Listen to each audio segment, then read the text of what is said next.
सुखदेव जी महाराज के संबंध में ऐसी प्रसिद्धि है, महात्म्य भी है ना धीरज जी। सुकवन निवशेद गर्भम, सुकवत। सुखदेव जी अपनी माता वटिका के गर्भ में 12 वर्ष रहे। कितने वर्ष? जन्म ही नहीं ली। व्यास जी ने कहा बाहर आओ, काहे को जन्म नहीं ले रहे हो? बोले भगवान की प्रचंड माया से भय है। भूमि परत भा डाभर पानी, जिम जी वही माया लपटानी। माया से भय है, माया से भय है, इसलिए यही बढ़िया भजन बन रहा है। माया का प्रपंच नहीं है, खूब राम राम हो रहा है, यही ठीक है, गर्भ में ही ठीक है।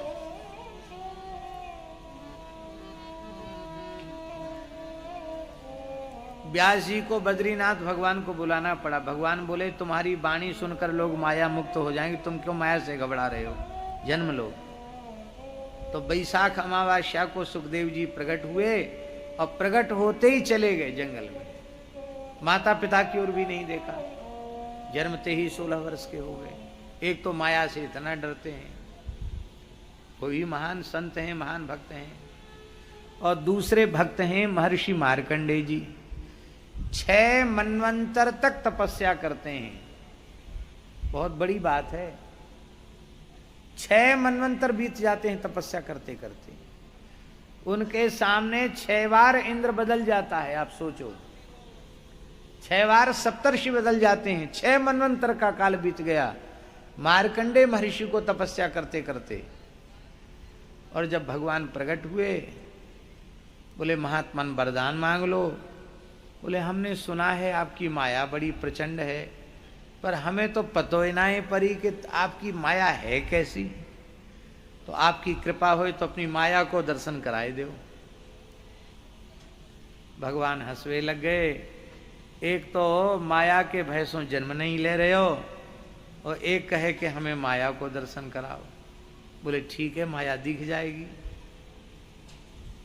एक दिना मार्कंडेय महर्षि अपनी यज्ञशाला में विराजमान है, और इनने साकिल्य की आहुति जैसी अपने हाथ में लीनी और कही नारायणाय नमः स्वाहा। समिद्धतम अग्नौ जुहुयात्, प्रचंड अग्नि में आहुति देनी चाहिए। प्रचंड अग्नि में आहुति दी जा रही है, और प्रज्वलित प्रचंड अग्नि में आहुति कितने जल्दी भस्म होती है आप सब अनुभव कर सकते हैं। पर अभी आहुति प्रज्वलित अग्नि में भस्म सात नहीं हो पाई।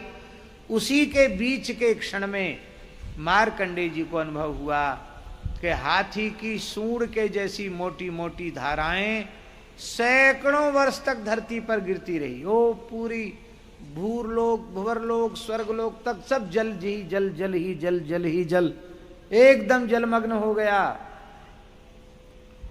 कहीं कुछ नहीं है नाम निशान, घोर अंधकार चारों ओर है। और उस महाप्रलय काल के जल में बड़े बड़े थपेड़े उठ रहे हैं, इधर से उधर हम भटक रहे हैं। कभी किसी महामत्स्य के भीतर चले जाते हैं, कभी किसी ग्राह के भीतर चले जाते हैं। हजारों लाखों वर्ष व्यतीत हो गए भटकते भटकते उस प्रलयकालीन जल में। अब लगा आप तो एकदम मर ही जाएंगे। मन ही मन भगवान का स्मरण किया, तब बटपत्र साई भगवान का दर्शन हुआ। करार विंदेन पदार विंदम मुखार विंदे विनिवेशयंतम बटस्य पत्रस्य पुटे शयानम बालम मुकुंदम मनसा स्मरामि।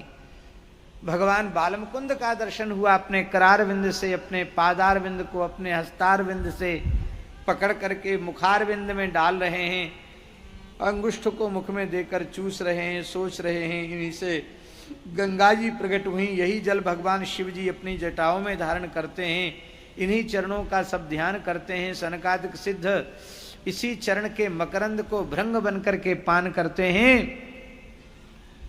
तो इन चरणों में आखिर है क्या, सब लट्टू हुए हैं, बने भये हैं, इन्हीं में बड़ा रस है लगता है। तो सबरी दुनिया रस ले जा रही, हम वंचित हैं, हमू देखें हमारे चरणन में कैसो अमृत है। तो मानो यही लिए बालकृष्ण अपने चरण के अंगुष्ठ को अपने मुख में देकर चूस रहे हैं। अरे कुछ नहीं, ये महाप्रलय में सब नष्ट हो गया, ये बालक कैसे बच गया? विस्मित होकर के देखने लगे। बालक हंसा, हंसते ही मार्कंडेय जी भीतर प्रविष्ट हो गए।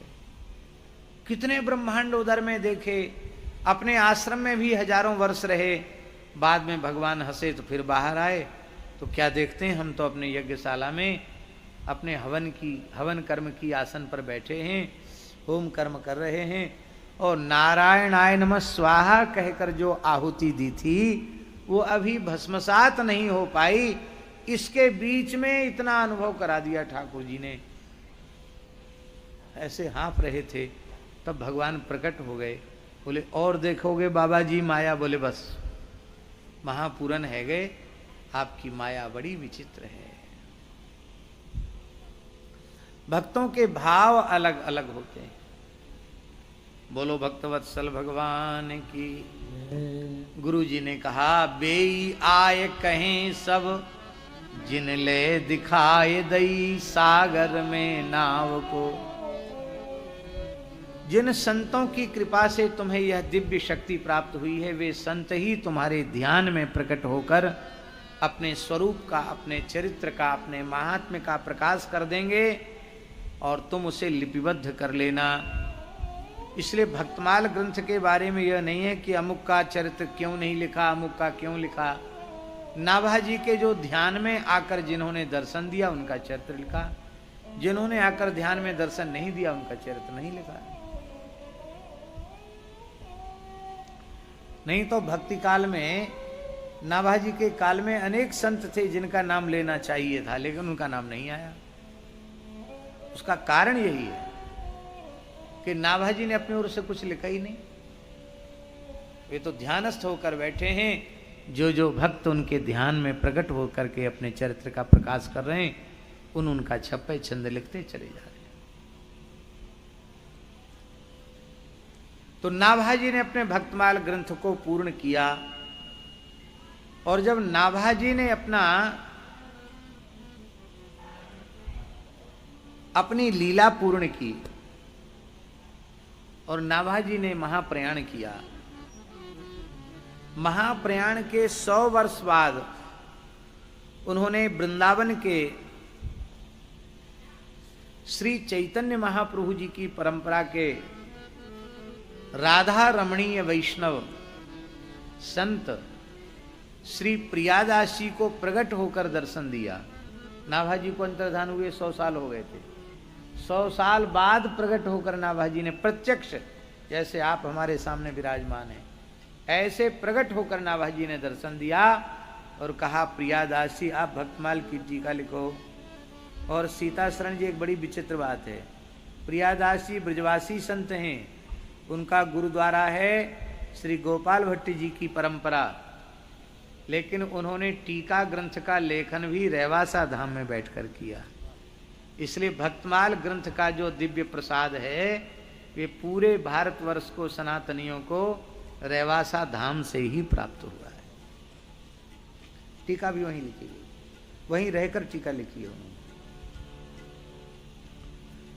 टीका पूर्ण कब की?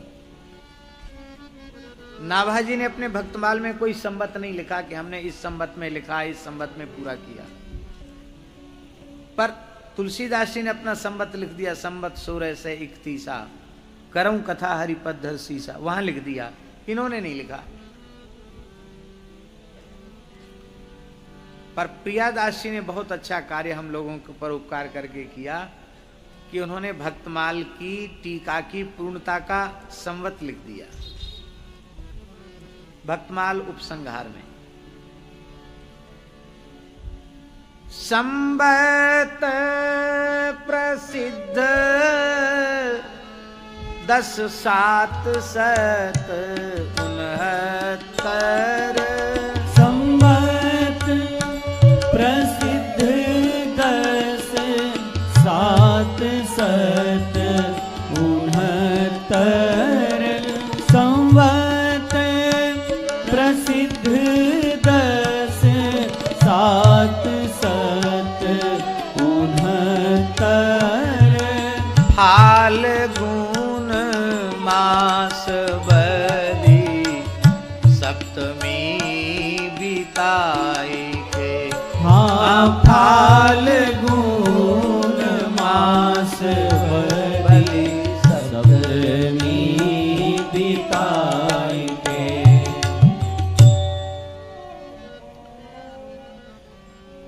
संवत 1769 में फाल्गुन कृष्णा सप्तमी को श्री प्रियादास जी महाराज ने भक्ति रस बोधनी नाम की भक्तमाल ग्रंथ पर मनहरण छंद में टीका पूर्ण की।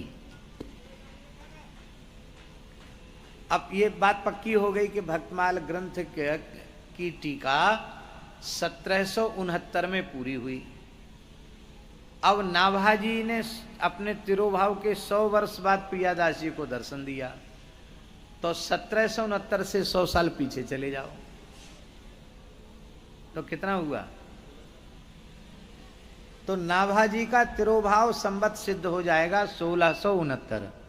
संवत 1669 में नाभाजी ने निकुंज गमन किया। तो नाभाजी के अंतिम क्षण की रचना तो भक्तमाल नहीं है। जब वे 14-15 वर्ष के रहे होंगे अधिक से अधिक, उस समय गुरुजी ने आज्ञा दी, तब आपने लिखना शुरू किया। तो ये विचार करने पर सिद्ध होता है कि संवत 1631 में रामचरितमानस और इसी के लगभग 10-5 वर्ष आगे पीछे इसी काल में भक्तमाल ग्रंथ भी प्रकट हुआ। इसलिए रामचरितमानस और भक्तमाल ग्रंथ एक ही काल में प्रकट वैष्णव धर्म सनातन धर्म के दोनों एक महान मूर्धन्य ग्रंथ हैं। यदि रामचरितमानस न होता तो सनातन धर्म का क्या होता नहीं कहा जा सकता। सर्वभूत हृदय धर्म सम्राट पूज्यपाद स्वामी श्री करपात्री जी महाराज ने जब वेदार्थ पारिजात लिखा तो उनको लगा कि ग्रंथ इतना क्लिष्ट हो गया, कौन समझेगा इसको? वेद के रहस्य को, सनातन धर्म के रहस्य को लोग कैसे समझेंगे? तो मन में थोड़ी घबराहट हो रही थी उनके। तो थोड़ा मन में आया कि तब तक रामचरितमानस पढ़ लें, थोड़ा मास्तिक सुधर चला जाएगा। रामचरितमानस उठाते ही उनके मन में तत्काल भाव आया, अरे जो सनातन धर्म विषयक चिंता आज हम कर रहे हैं, यही चिंता सैकड़ों वर्ष पूर्व तुलसीदास जी ने की थी। और सनातन धर्म के सार्वभौम जो सिद्धांत हैं वर्णाश्रम व्यवस्था के, भगवत भक्ति के, जीव के परम कल्याण के, उन समस्त सिद्धांतों को भाषा ग्रंथ में तुलसीदास जी महाराज ने प्रस्तुत कर दिया।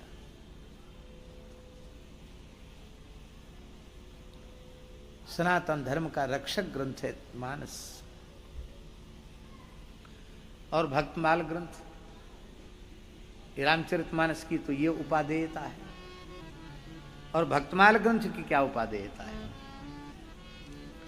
पहले आपसी मतभेद, मनभेद, संप्रदाय भेद में सब छिटके भटके पड़े थे, एक जगह संगठित नहीं थे। और सनातन धर्म के ह्रास का एक प्रधान कारण असंगठित रहना भी है। कई कारण हैं, उसमें एक कारण असंगठित होना। तो श्री नाभाजी ने भक्तमाल ग्रंथ को लिख करके केवल वैष्णवों को नहीं, संपूर्ण आस्तिक संप्रदायों को एक मंच पर प्रस्तुत कर दिया, सबका भेद मिटा दिया, सबको एक जगह ला दिया।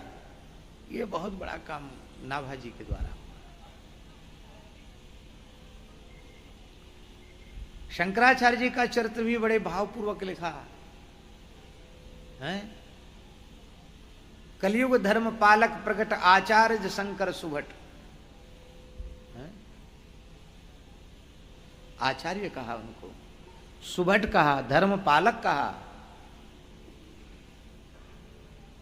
और उस परंपरा के अनेक महानुभावों का नाम परम धर्म प्रतिपालको सन्यासी ये मुकुटमणि, दंडधारी सन्यासी भी महान भक्त हुए, उन भक्त सन्यासियों का नाम लिया। ऐसे भी भक्तों का नाम लिया जिनका कोई संप्रदाय नहीं, और श्री रामानुज संप्रदाय, श्री निम्बार्क संप्रदाय, श्री रामानंद संप्रदाय, श्री माधव संप्रदाय, चैतन्य संप्रदाय, सब परंपराओं का, विष्णु स्वामी संप्रदाय, सब इनका तो नाम लिया ही उन्होंने। कोई मत पंथ छोड़ा नहीं आस्तिक सनातन धर्म का, सबको आदर दिया। बस बात ये है जिनकी भक्ति भगवान के चरणों में, ये मापदंड तो वो रहेगा ही, क्योंकि भक्तमाल है। तो भक्त ही नहीं होगा तो भक्तमाल में आएगा कहां से? तो ये बहुत बड़ा काम श्री नाभा जी के द्वारा हुआ। गोस्वामी तुलसीदास जी महाराज के द्वारा एक काम और बहुत बड़ा हुआ। उस काल में जो इस देश की महान वैदिक, ऐतिहासिक, पौराणिक हरिहरात्मिका उपासना है, उस उपासना का मूल स्वरूप विखंडित हो चुका था। शैवों के मन में वैष्णवों के प्रति द्रोह और वैष्णवों के मन में शैवों के प्रति द्रोह। शैव वैष्णव विद्रोह अपनी चरम सीमा पर था जिस समय रामचरितमानस लिखा गया। और काशी में रहकर तुलसीदास जी ने मानस प्रकट किया और वहां रहकर आपने कहा, संग अपने इष्ट के मुंह से कहलवाया, शंकर प्रिय मम द्रोही, शिवद्रोही मम दास, ते नर करहीं कल्प भर, घोर नरक महवास। और क्या कहा?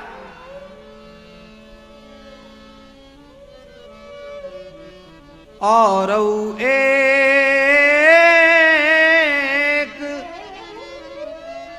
गुपुत मत सब ही कहूं कर जोर, और एक गुपुत मत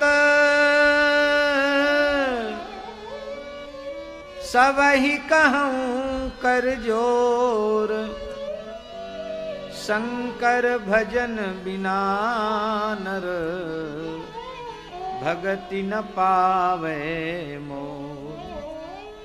शंकर भजन बिना नर भगति न पावे मोर।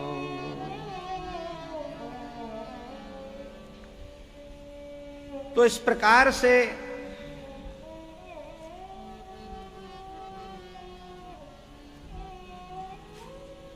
बहुत बड़ा कार्य गोस्वामी जी ने किया और बहुत बड़ा कार्य श्री नाभा जी महाराज ने किया। और बड़ी विलक्षण बात है कि श्री नाभा जी और गोस्वामी श्री तुलसीदास जी महाराज का दोनों का परस्पर का बहुत बड़ा प्रेम। जिस समय नाभा जी ने अपने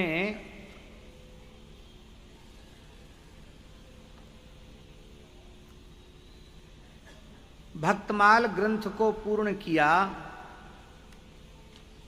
भक्तमाल ग्रंथ को पूर्ण करने के पश्चात उस ग्रंथ की पूर्णता का भोज भंडारा, झरा भंडारा श्री वृंदावन में ज्ञान गुदरी में किया। और भगवान गोपीश्वर महादेव की आज्ञा से तुलसीदास जी महाराज भी उस भंडारे में सम्मिलित हुए। और भंडारे में सम्मिलित होने के पश्चात उसी भंडारे में तुलसीदास जी को भक्तमाल सुमेरु की उपाधि मिली। कैसे मिली आप सब जानते हो कि तुलसीदास जी का भंडारे में जाने का, झरा भंडारे में जाने का विचार नहीं था। कौन जाए भीड़ भाड़ में, यहीं राम राम करेंगे। राम के लोला स्थान में बैठ के भजन कर रहे थे। गोपीश्वर महादेव प्रकट हुए और प्रकट होकर गोपीश्वर महादेव जी ने कहा कि आपका न जाना उचित नहीं है, इससे संतापराध वैष्णवापराध होगा, आप अवश्य जाएं। तो आप देर से गए थे, वहां पत्तल फिर गई थी। तो पीछे से पत्तल फिरने के बाद, पारस हो जाने के बाद, पारस फिर जाने के बाद, और जो पीछे से साधु जाते हैं उनको तो फिर पत्तल भी प्रतीक्षा करनी पड़ती है। कोई सकोरा दे गए हो, कोई कुल्हड़ दे गए हो, कहो पूड़ी आ गई तो साग नहीं आई, साग आ गए तो कोई लड़ुआ नहीं आए, ऐसा ही होता है पीछे से बैठने वाले को। अब किनारे बैठा है, ध्यान नहीं जाता परोसने वालों का। खीर वाला आया, बाबा पात्र लाओ खीर। अब कोई वन दोना नहीं, सकोरा नहीं, पत्तल नहीं, कुछ नहीं, बैठे थे। लो खीर, लो खीर। एक संत की पान ही पड़ी थी, तुलसीदास जी ने कहा लाओ। हे क्या खड़िया है, जूती में खीर मांग रहा है, ये कोई खीर का पात्र है? हल्ला गुल्ला सुनकर नाभाजी आ गए। क्या हुआ, क्या बात है, ये संत कैसा है, ये पानी ही में खीर मांग रहा? महाराज क्यों? बोले तुलसी जिनके मुखन ते, तुलसी जिनके मुखन ते, धोखेहु निकसत राम, तिनके पग की पान ही, मेरे तन को चाम। और जो संत अहरनिश भजन ही करते हैं, उन संतों की चरण रज का सेवन करने वाली ये उनकी पगदासी, कपड़े की जूती, जिसने संत चरण रज का पता नहीं कितने समय से सेवन किया है, ब्रजरज का सेवन किया है, अब उसमें खीर, वो उस पात्र में खीर डाली जाएगी और वो खाई जाएगी तो हमारा तो परम कल्याण हो जाएगा। तब नाभाजी ने सोचा कि संत की पानही के प्रति, संत चरणरज के प्रति ऐसा भाव, ध्यान से, अरे ये तो महर्षि वाल्मीकि ही, कलि कुटिल जीव निस्तार हित वाल्मीकि तुलसी भयो, ये तो वही हैं। साष्टांग प्रणाम किया। बोले हम सोच रहे थे माला तो बन गई, भंडारा भी हो रहा, सुमेरु निश्चित नहीं हुआ था, आज भक्तमाल का सुमेरु मिल गया। भक्तमाल के सुमेरु गोस्वामी तुलसीदास जी। तो जो भंडारे में आए थे ना तुलसीदास जी, इतिहास में ये बात साक्षी है कि उसी भंडारे से नाभाजी आग्रह पूर्वक तुलसीदास जी को रेवासा धाम ले गए और रेवासा धाम में तुलसीदास जी ने 4 महीने निवास करके चातुर्मास किया। तो एक ही काल में ये 2 ग्रंथ प्रकट हुए और इनके प्रति बड़ा भारी भाव है।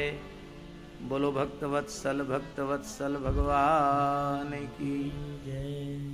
जय जय श्री राधे, जय जय श्री राधे।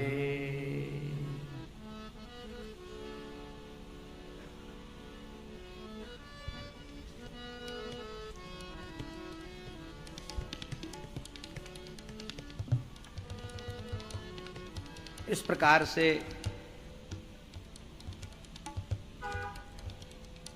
यह दिव्य लीला प्रकट हुई। तो भक्तमाल की कथा तो हो रही है, भक्तमाल ग्रंथ का परिचय देना अत्यंत आवश्यक था। ग्रंथकार का परिचय, ग्रंथ का परिचय, ग्रंथ के अवतरण का प्रयोजन और ग्रंथ के श्रवण का फल। बिना भक्तमाल भक्ति रूप अति दूर है। विशुद्ध भगवत भक्ति की प्राप्ति भक्त भक्ति की प्राप्ति, यही भक्तमाल ग्रंथ के श्रवण का फल है।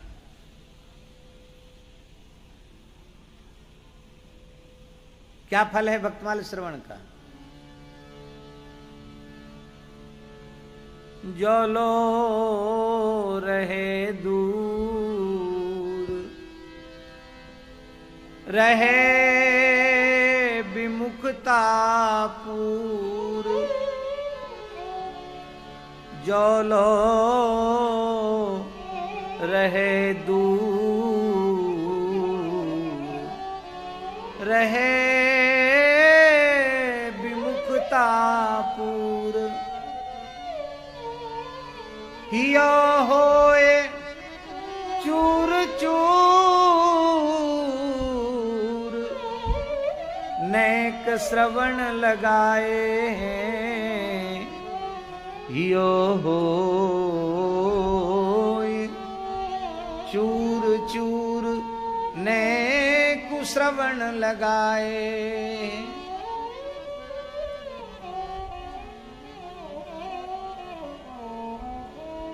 जाके सुनत महातम नासत,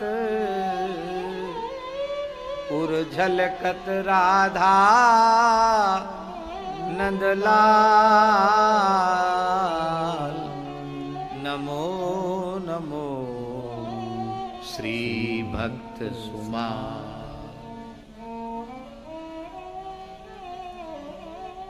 एक पद गा करके और फिर नामदेव जी के चरित्र का उपक्रम करते हैं।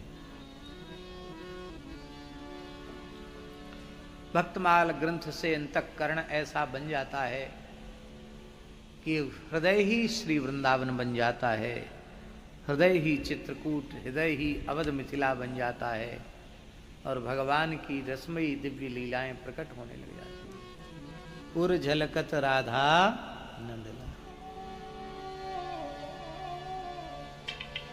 सुनी मेरो बचन छबीली राधा, सुनी मेरो बचन छबीली राधा, सुनी मेरो बचन छबीली राधा, सुनी मेरो वचन छबीली राधा, तैं पायो रस सिंधु अगाधा, पायो रस सिंधु अगाधा, सुनी मेरो बचन छबीली राधा,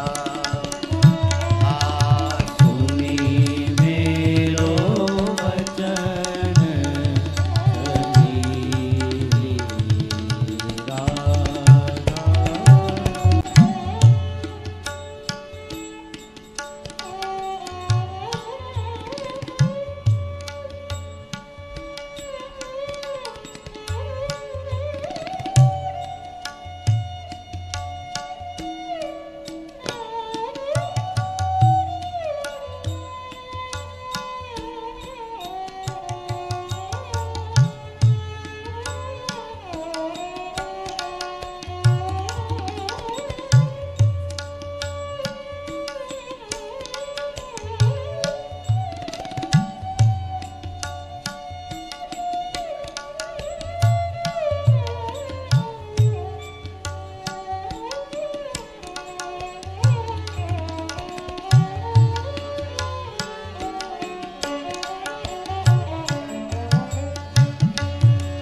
तू वृष भानु गोप की बेटी तू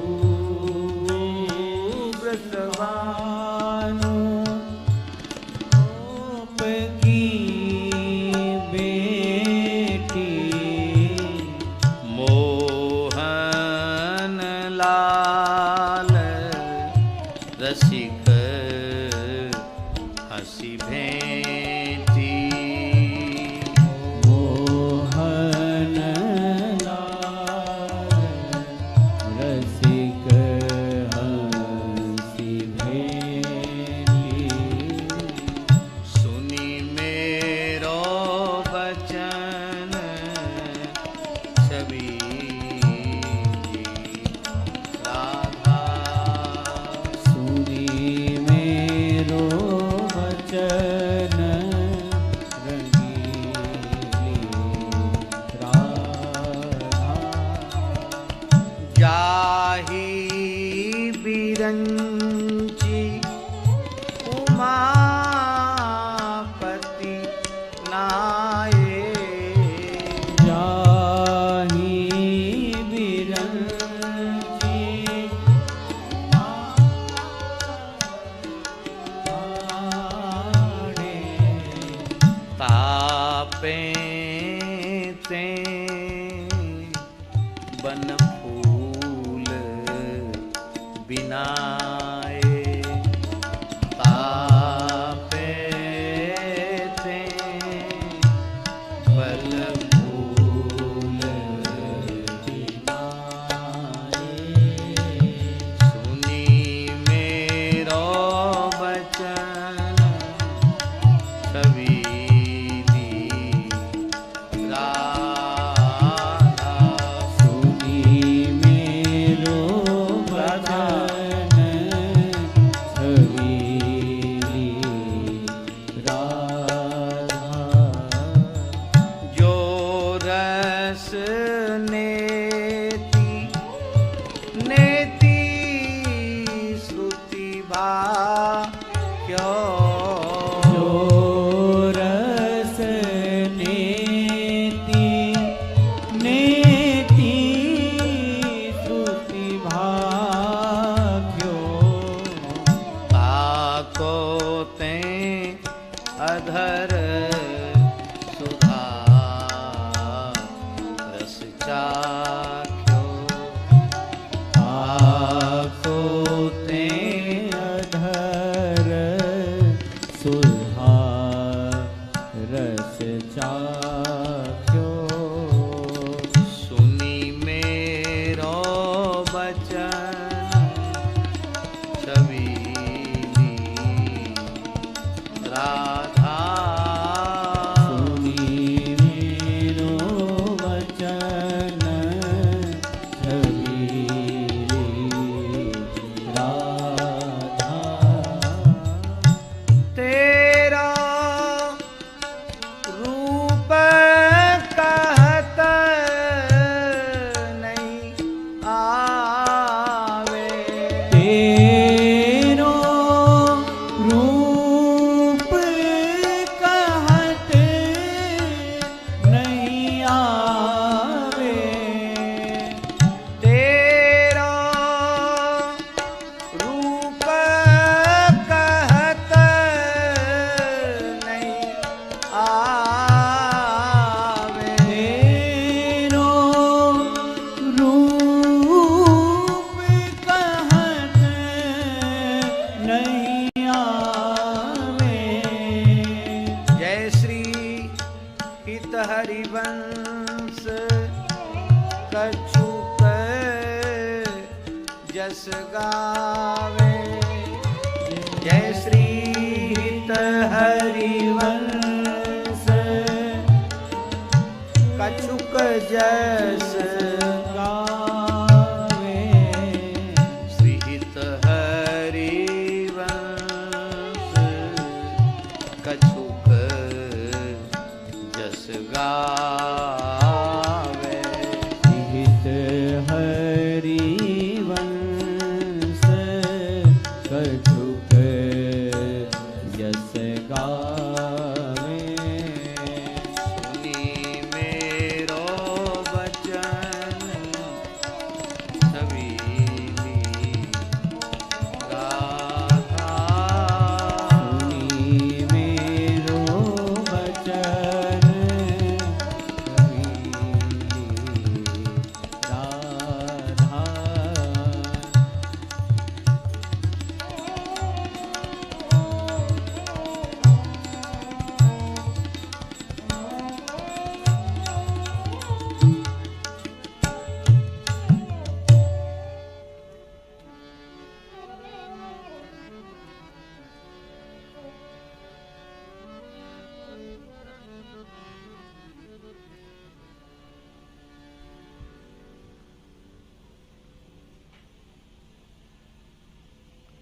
इस प्रकार से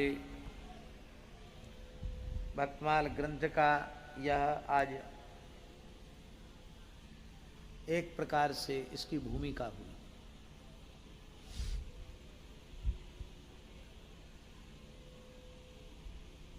ग्रंथ का मंगलाचरण है, ग्रंथ का माहात्म्य है।